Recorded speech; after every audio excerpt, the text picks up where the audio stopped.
Hello दोस्तों, स्वागत है आपका हमारे यूट्यूब चैनल पर। आज हम पढ़ेंगे सेल कोशिका के बारे में पढ़ेंगे, जो कि रेलवे एग्ज़ाम की दृष्टि से बहुत ही महत्वपूर्ण टॉपिक है। यहाँ से एक क्वेश्चन डेफिनेटली एग्ज़ाम में आता ही है कोशिका से। तो कोशिका के बारे में जो भी जितने भी क्वेश्चन हैं हम आज पूरे डिटेल से पढ़ेंगे आपके साथ। तो आप ध्यान से लिखिएगा, नोट्स बनाइएगा और सुनिएगा।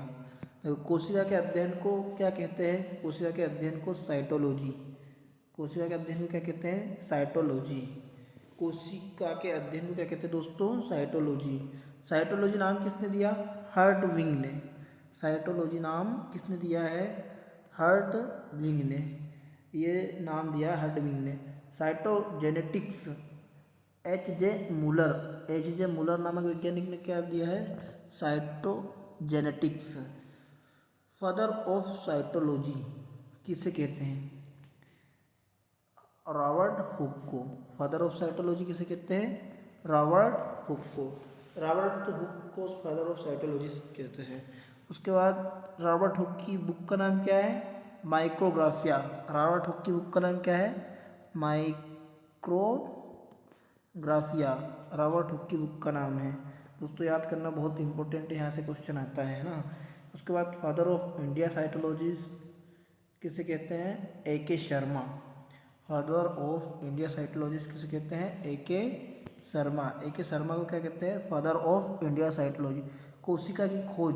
अब कोशिका के बारे में बहुत सारे वैज्ञानिकों ने अपने अपने सिद्धांत दिए हुए हैं, वो मैं आपको बताता हूँ किसने क्या बोला है। जैसे कि रॉबर्ट हुक ने 1665 में क्या सिद्धांत दिया है कि कोशिका को कॉर्क के अंदर खोजा गया था। मृत कोशिका छत्ते की तरह दिखाई देती है। मृत कोशिका को सबसे पहले किसने देखा था? ये डायरेक्ट एग्जाम में आता है कि मृत कोशिका को सबसे पहले किसने देखा? तो रॉबर्ट हुक ने देखा। मृत कोशिका को सबसे पहले किसने देखा? रॉबर्ट हुक ने देखा, है ना दोस्तों। याद रखना, यहाँ से डायरेक्ट क्वेश्चन आता है।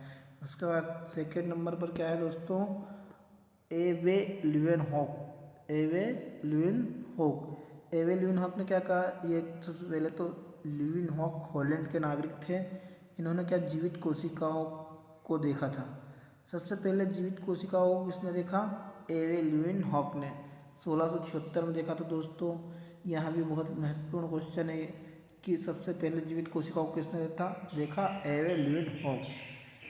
स्पर्म और आरबीसी की खोज भी एवे ल्यूवेनहॉक ने ही की थी। क्या है दोस्तों? स्पर्म और आरबीसी की खोज किसने की थी? एवे ल्यूवेनहॉक ने की थी। इनकी बुक का नाम क्या है? Secret of nature. ये बुक किसकी है? एवे ल्यूवेनहॉक की है ना दोस्तों। अब कोशिका सिद्धांत, कोशावाद, ये किसने दिया था? फर्स्ट कोशिका सिद्धांत कोशावाद RJ H डुजार्डिन ने 1824 में दिया था। किसने दिया था? RJ H डुजार्डिन ने। कोशावाद का सिद्धांत किसने दिया था? RJ H डुजार्डिन ने दिया था। कोशिका सिद्धांत स्वीडन और स्वान ने 1839 में दिया था। किसने दिया था दोस्तों? स्वीडन और स्वान ने 1839 में। अब इसके बाद अपन देखते हैं दोस्तों नेक्स्ट क्वेश्चन क्या है? स्वीडन और स्वान है। स्वीडन पौधों की संरचना एक जैसी होती है। ये सिद्धांत किसने बोला था? ये स्टेटमेंट स्वीडन ने, कि पौधों की संरचना एक जैसी होती है। और स्वान ने क्या बोला था? जंतु कोशिकाओं में कोशिका भित्ति नहीं होती है। स्वान ने ये बोला कि जंतु कोशिकाओं में कोशिका भित्ति नहीं होती, लेकिन इनके अंदर की संरचना समान होती है। रुडोल्फ विर्चाउ ने कौन सा स्टेटमेंट दिया था? क्या कथन दिया था? रुडोल्फ विर्चाउ ने ओमिनस सेलुलर ई सेलुला शब्द इन्होंने कहा था।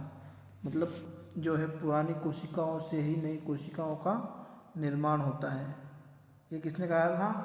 ये डायरेक्ट कथन आता है दोस्तों कि पुरानी कोशिकाओं से ही नया कोशिकाओं का निर्माण होता है। ये कथन किसने दिया था? तो आप याद रखना, रुडोल्फ विर्चाउ ने, है ना।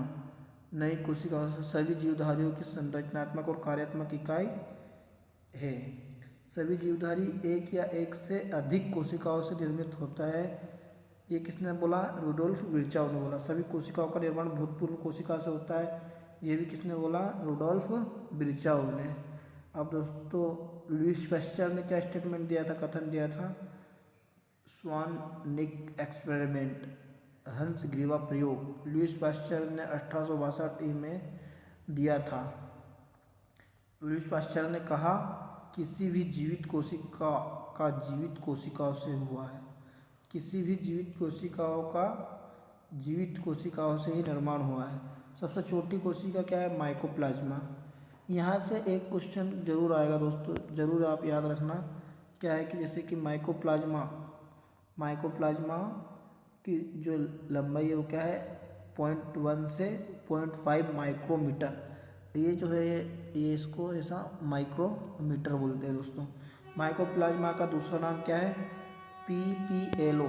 PPLO इसका फुल फॉर्म है pleuropneumonia like organism. Pleuropneumonia like organism है। इसे जोकर ऑफ एनिमल किंगडम भी कहा जाता है। इसे क्या कहा जाता है दोस्तों? जोकर ऑफ एनिमल किंगडम भी कहा जाता है माइक्रोप्लाज्मा। PPLO का फुल फॉर्म आपने देख लिया, इसको जरूर याद रखना, यहाँ से भी एक क्वेश्चन जरूर आता है दोस्तों। माइकोप्लाज्मा एक तरह का बैक्टीरिया होता है। क्या होता है? माइकोप्लाज्मा एक तरह का बैक्टीरिया होता है दोस्तों। माइकोप्लाज्मा को MLO नाम से भी जाना जाता है। MLO मतलब molecular like organism. Molecular like organism. Mycoplasma में कोशिका भित्ति का अभाव रहता है, मतलब माइकोप्लाज्मा में क्या नहीं रहता है? कोशिका भित्ति नहीं रहती है। कभी ये क्वेश्चन भी बहुत इंपॉर्टेंट है कि माइकोप्लाज्मा में क्या नहीं रहता है? कोशिका भित्ति नहीं रहती। यहाँ से भी एक क्वेश्चन जरूर आता है दोस्तों। अब इसके बाद देखेंगे अपन सबसे छोटा बैक्टीरिया। सबसे छोटा बैक्टीरिया कौन सा है? डेलिस्टर न्यूमोनिस्टिस। डेलिस्टर न्यूमोनिस्टिस है ना, ये यहाँ से भी क्वेश्चन आता है। कोशिका भित्ति इसमें होती है। माइकोप्लाज्मा में कोशिका भित्ति नहीं होती है। और जो सबसे छोटा बैक्टीरिया है डेलिस्टर न्यूमोनिस्टिस, इसमें कोशिका भित्ति होती है। जंतु जगत की सबसे बड़ी कोशिका कौन सी है दोस्तों? शुतुरमुर्ग का अंडा। जंतु जगत की सबसे बड़ी कोशिका क्या है? शुतुरमुर्ग का अंडा, है ना। यहाँ से एक क्वेश्चन डेफिनेटली एग्जाम में आएगा, आप बहुत अच्छे से इसको नोट कर लीजिए दोस्तों, ये बहुत IMP क्वेश्चन है। सबसे बड़ा एक कोशिकी पादप कौन सा है? एस्टिबुलुरिया। शैवाल है, एक तरह का क्या है? शैवाल है। मनुष्य की सबसे बड़ी कोशिका कौन सी है? ओवम, अंडाणु। मनुष्य की सबसे बड़ी कोशिका कौन सी? ओवम अंडाणु, जो कि स्त्री में पाई जाती है ना दोस्तों। और उसके बाद मनुष्य की सबसे छोटी कोशिका, मनुष्य की सबसे छोटी कोशिका क्या है? स्पर्म शुक्राणु। ये किस में पाया जाता है? पुरुष में पाया जाता है दोस्तों, है ना। उसके बाद मनुष्य की सबसे लंबी कोशिका कौन सी होती है? न्यूरॉन कोशिका। न्यूरॉन कोशिका कहाँ पाई जाती है? मस्तिष्क में पाई जाती है दोस्तों न्यूरॉन कोशिका, ये भी मनुष्य में पाई। पादप कोशिका की सबसे लंबी कोशिका फाइबर ऑफ रेमे। पादप कोशिका की सबसे, जो पेड़ पौधे होते हैं उसकी सबसे लंबी कोशिका कौन सी है? पादप ऑफ रेमे, है ना दोस्तों। अब सबसे लंबी जंतु कोशिका कौन सी होती है? न्यूरॉन की होती है, ठीक है ना। सबसे बड़ी प्रोकैरियोटिक कोशिका स्पर्लिम, इसकी जो लंबाई है वो कितनी होती है? 7.5 माइक्रोमीटर। ये UM को किस दर्शाता था? माइक्रोमीटर। इसका फुल फॉर्म होता है माइक्रोमीटर, याद रखना दोस्तों। उसका कोशिका सिद्धांत नहीं मानता है, विषाणु कोशिका सिद्धांत को नहीं मानता है। जैसे कि दोस्तों हमने कोशिका की परिभाषा तो आपको बता ही दी है कि कोशिका जीवों की आधारभूत संरचना और कार्यात्मक इकाई है ना। यहाँ एक पारगम्य क्या है? पारगम्य झिल्ली है। इसमें स्वतः ही प्रजनन क्षमता होती है। प्रत्येक कोशिका का शरीर एक सूक्ष्म इकाई द्वारा निर्मित होता है जिन्हें कोशिका कहते हैं।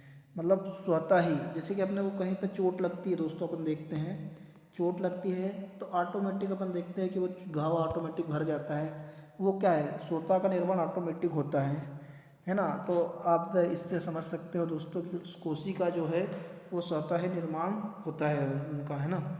और कोशिका का तो मैंने आपको जितने भी बताया आज, ये बहुत ही अच्छे क्वेश्चन है दोस्तों।